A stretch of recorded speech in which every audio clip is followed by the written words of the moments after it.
పరకాల పట్టణ కేంద్రంలోని అమరధామం మరియు ఎమ్మెల్యే క్యాంపు కార్యాలయం నందు నిర్వహించిన గణతంత్ర వేడుకల్లో టీపీసీసీ ఉపాధ్యక్షులు శ్రీ దొమ్మటి సాంబయ్య గారితో కలిసి పరకాల శాసనసభ్యులు శ్రీ రేవూరి ప్రకాష్ రెడ్డి గారు పాల్గొన్నారు. ఈ సందర్భంగా జాతీయ జెండాను ఆవిష్కరించారు. అనంతరం కాంగ్రెస్ పార్టీ నాయకులతో కలిసి జాతీయ గీతాన్ని ఆలపించారు.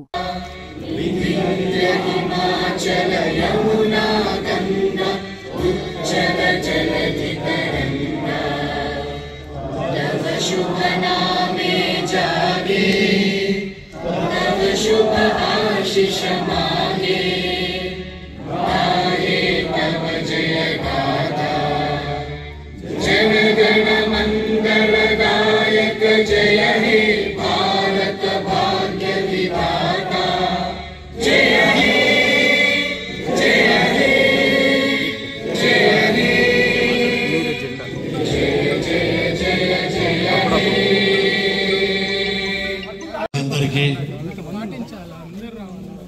గణతంత్ర దినోత్సవ శుభాకాంక్షలు తెలియజేసుకుంటూ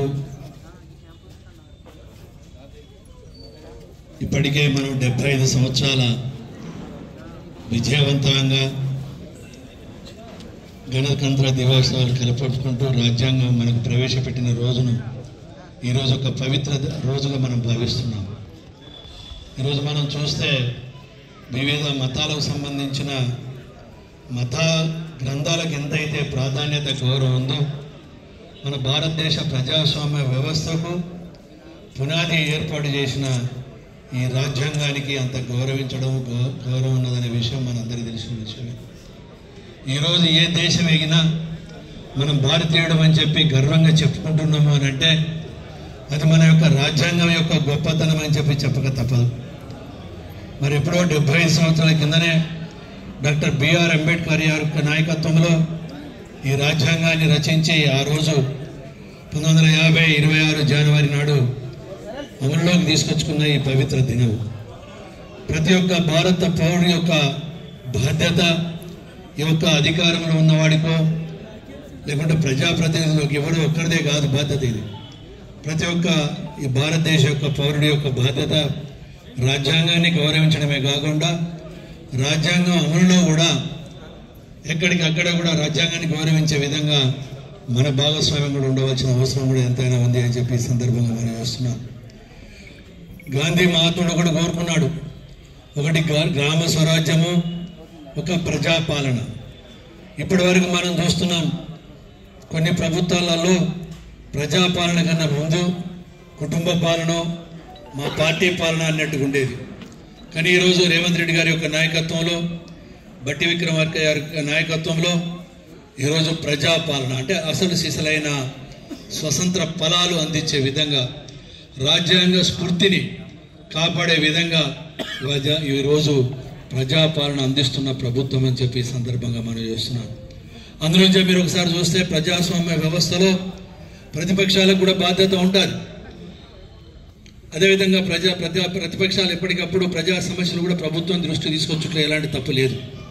కానీ ఒక కక్షపూరితమైన ఆలోచనతోటే ఈరోజు ప్రతిపక్ష పార్టీలు నడుస్తున్నాయి అంటే ఇది ఒక రకంగా ప్రజాస్వామ్య వ్యవస్థకు ఇది విరుద్ధం అని చెప్పి మనం చెప్పక తప్పదు అని చెప్పి ఈ సందర్భంగా మనం చేస్తున్నాం.